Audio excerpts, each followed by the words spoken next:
Hello and welcome to CHRO Club. Those following us know that this is a forum to host distinguished leaders from HR fraternity and capture their moment of greatness. I'm Pooja Bothra, Associate Editor at ETHR World, and with me today is Amrita Padda, CPO of Airtel.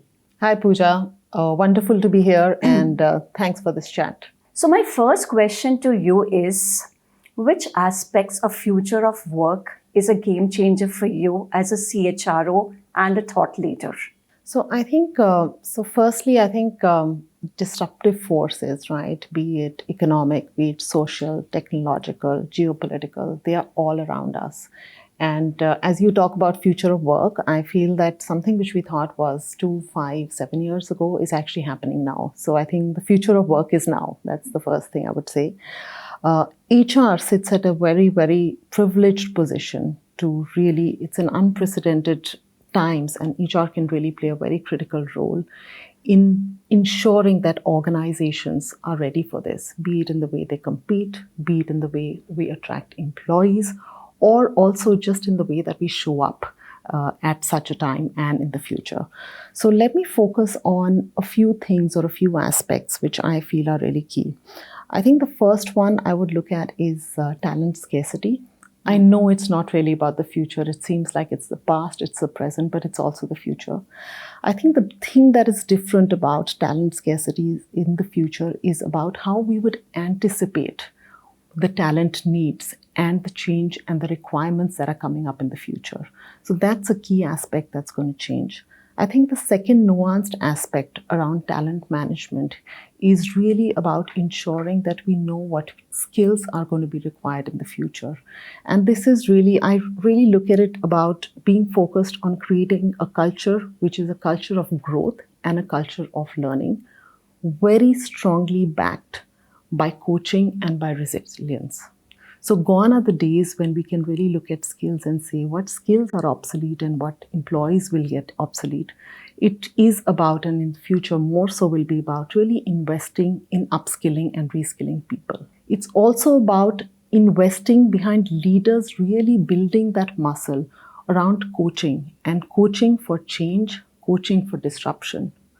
And I think really if you put this together, it's really about how in the future will we be able to create a more circular employment model in which people are upskilled, in which there is more coaching, in which talent needs, skill needs can really be anticipated in the future.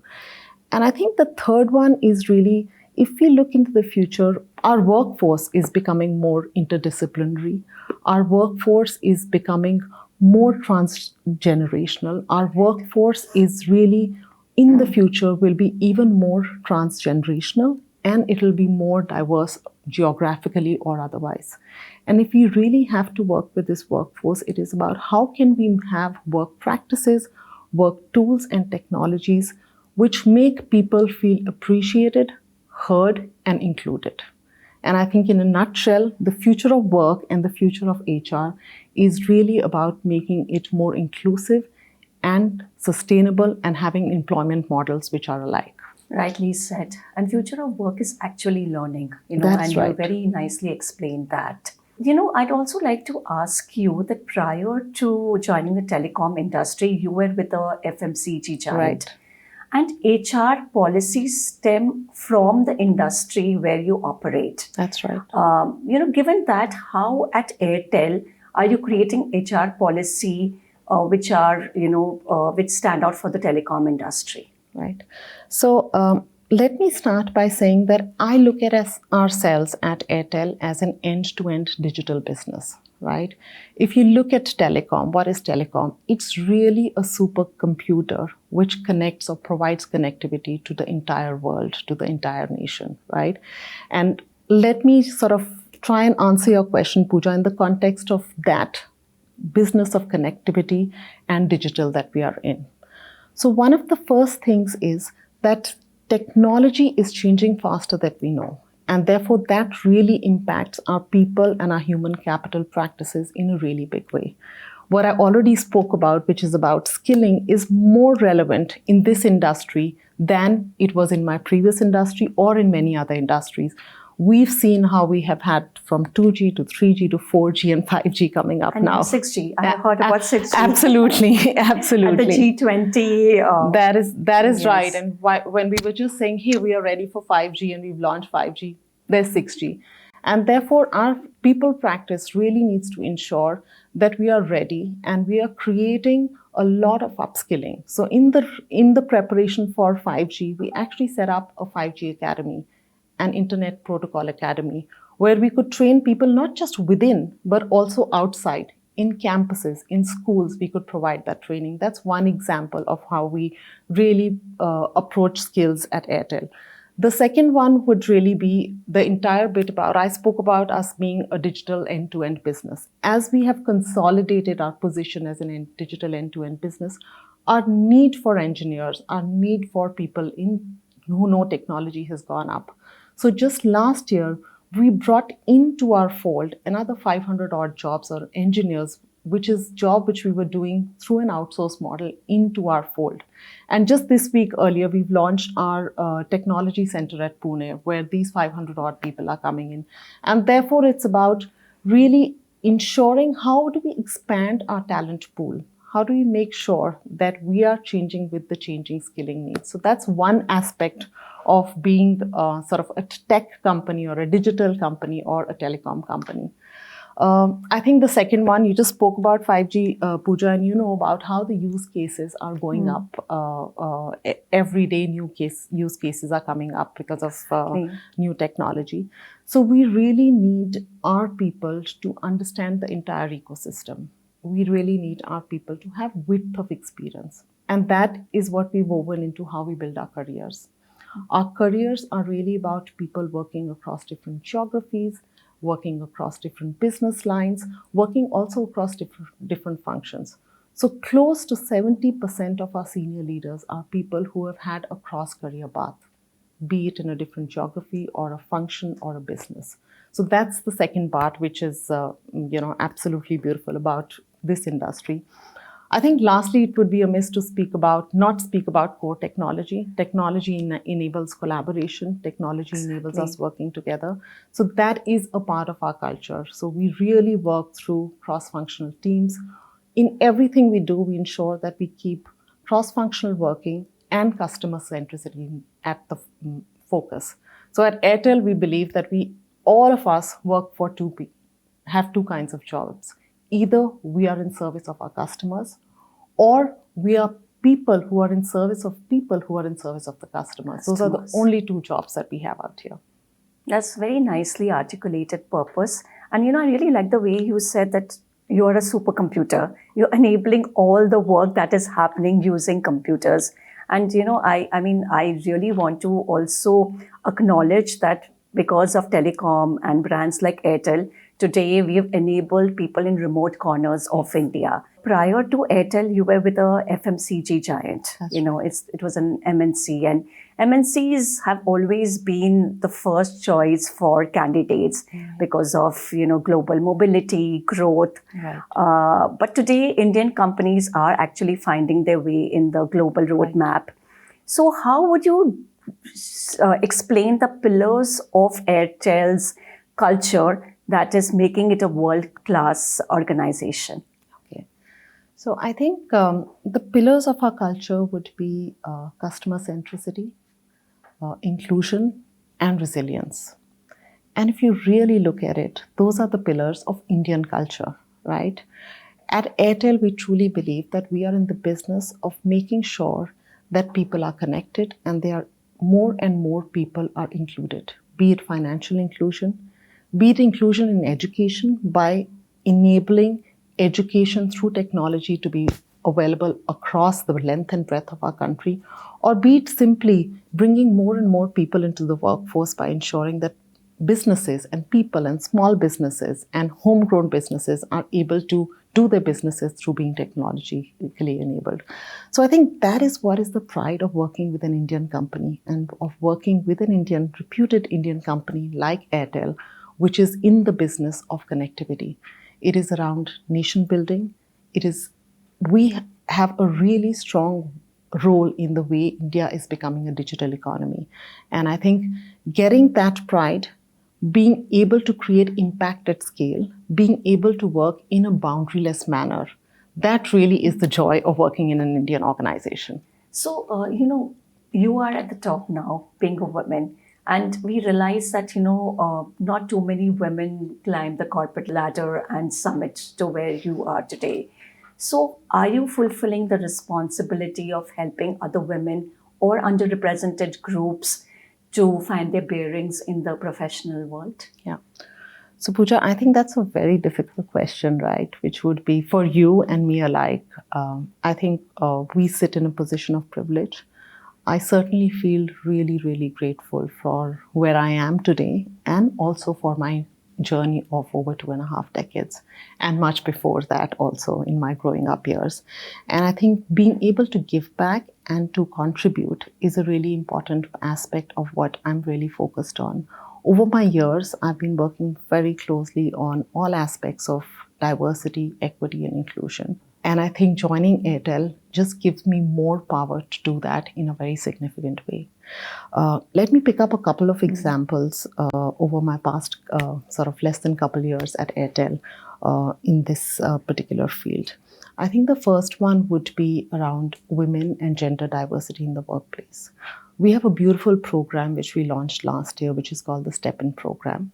There are two aspects to it. One is remote working for women, and the second is return to work for women. I think the two big problems when it comes to women more so in India coming into the workforce is the ability to come out of their hometowns or the need to go back to their hometowns once they get married. And that's where our remote working sort of step-in program really came in. We've really tried to give jobs and employability and opportunity to those women who, while they are qualified, are not able to do their jobs or have had to leave it because of going back to their hometowns.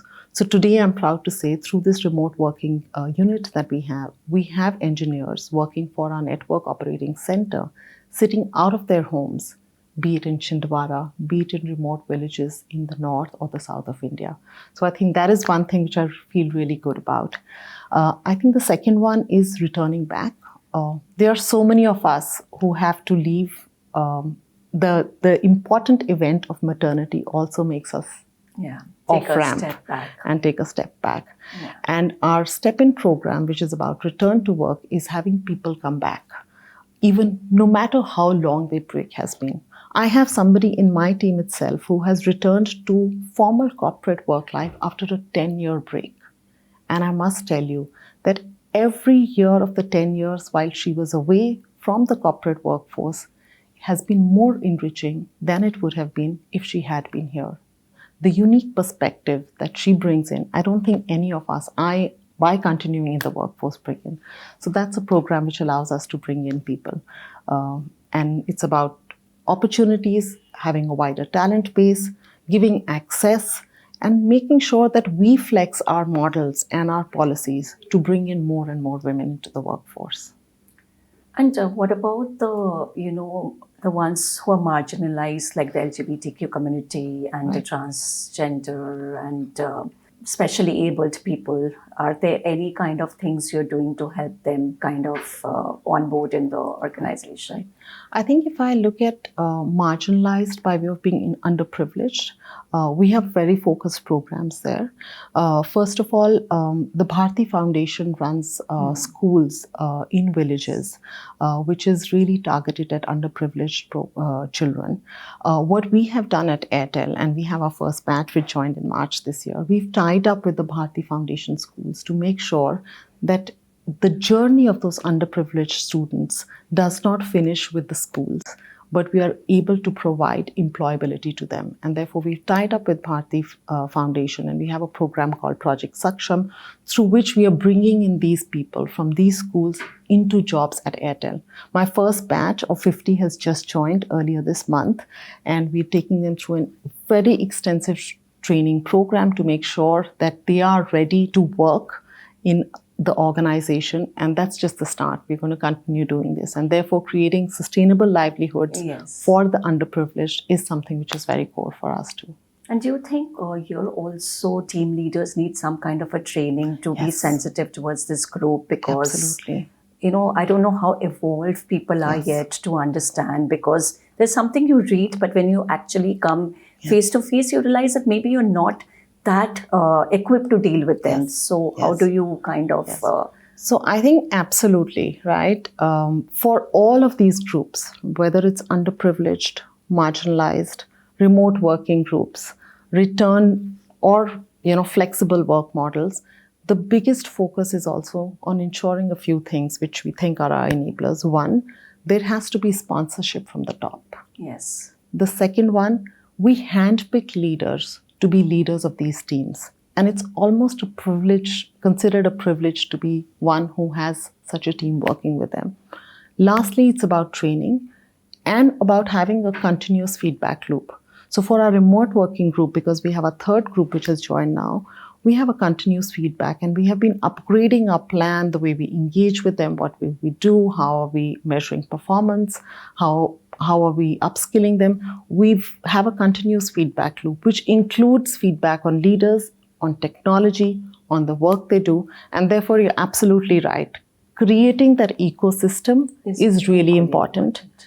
Also creating that critical mass, because I feel right now we are just scratching the surface, right? Yes. I think the cultural shift happens when we have that critical mass.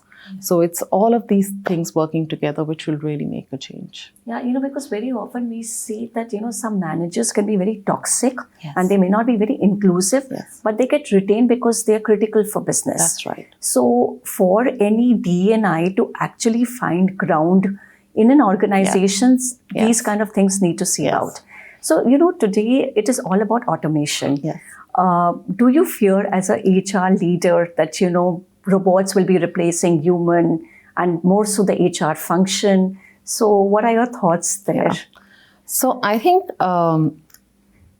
I'm using the word again, but I sit in a position of privilege. I think my function is going to be the last to get replaced. Yeah, because I think with robots coming in, or with more of AI, or with more change happening around the world, the thing which is needed more and more is empathy, is coaching, is mentoring, is the softer skills. In fact, if you see or if you read any of the reports which are from the World Economic Forum or anyone which is talking about what are the skills or what are the non sort of transferable or non the soft skills, not the at meta risk. skills. Yes. Yeah. So therefore, I don't think firstly the HR function is difficult to replace in that sense. The second bit about automation, when you spoke about it, I think every time technology comes in, it actually adds more jobs than it replaces. It's just that different types of jobs come up, right? Correct. And I think we've seen that over the years, that every time a technology has come in, more jobs have gotten added. Yeah. Different kinds of jobs have gotten added. And that's why when we were speaking about the future of work, I was saying we've got to be really focused on ensuring that we have a culture of learning and growth, right? And that's really the key, which is about saying, how do we keep upskilling? How do we keep changing? How do we keep an eye on what's the new skill, what's the new technology? So that what gets redundated is skills and technologies and not human beings. Yeah, I totally agree with that the more technology we have, the business models are changing. Yes. And that is creating so much more That's jobs. There's faceless banks and e-commerce Yes. and, Yes. so on and so forth. Amrita, what about careers? How do you see careers evolve for an organization like Airtel? So I think careers are going in a very multidisciplinary way. So one, these are not linear careers. Second, I think careers are not always on careers also. You see a lot of people stepping in and stepping out Yes. of, the set standard, retire at 60, start working at 20, work for 40 straight years. That doesn't work. I think at Airtel, we have a lot of people who leave and join back, and we embrace that with open hearts and hands because we believe that a lot of new experiences will help us. What we really, really support is people building horizontal careers, which means that moving from a function to another. I have a person who is working in growth marketing who was an HR professional earlier. I have somebody who was in the Air Force who is our Chief Technology Officer, right? I have somebody who has grown across different skills and formats, starting from finance, working to business, who is actually a big leader in our enterprise business. So I think Airtel truly supports the entire concept of being limitless and being boundaryless. It's about, am I there? Am I okay to take the risk? Am I somebody who's okay to go out of my comfort zone? Am I willing to learn? And then the sky is the limit. And that's what we're really trying to inculcate in all our employees, our leaders, is about taking big bets. And that's such a great value proposition Yes, for the millennials and alpha and whatever you call them. So how do you support business as an HR leader? How do you align HR with business goals and business outcomes? Yeah. So I don't see the two as separate, firstly, right? Because I always say that I'm a business leader first, right? Because what am I? I am that part of the population which is in service of the business. Remember, I said we are two kinds of people. So I am in service of the people who serve our customers, right? I think understanding the business needs and making sure and working at that sweet spot where talent and business needs match is really important. So therefore, how I serve the business is anticipating what those needs will be and making sure that our organization structure and our organization culture is as agile as is required. The second bit is ensuring that we have the right skills and technology, and therefore we mount up the right academies, be it leadership academies, be it skills academies, and so on and so forth, to make sure that our people are rightly skilled. The third one will be really nurturing a culture of coaching and mentoring, and really ensuring that every leader is building new leaders every day. Yeah, that's so important. So, you've had smashing answers for all the questions that I've given you. So I want to make it slightly difficult for you, and I want to ask you something about, Amrita's personal side. So you're going to go in a rapid fire round. Okay. I am worried already, Pooja. Don't. First question, your leadership style in 3 words. Authentic, inclusive, and decisive. One thing that you wished you had more time for. Travel. One way you like to learn. By doing and in pairs. If you could go back to school, what's the one thing you would do differently? Learning by research and not by rote. The best thing about being a CHRO in 2023? CHROs already have what CEOs need. Wow, powerful. One piece of advice you would like to give freshers starting their HR careers? Get out of your comfort zone. Don't be picky. Take bold bets. Some inspiring role models that you have had in your life? There are too many. I think I learned from all. I've learned a lot from you today, Pooja. So that's the way I am. Lastly, one thing that makes Amrita interesting?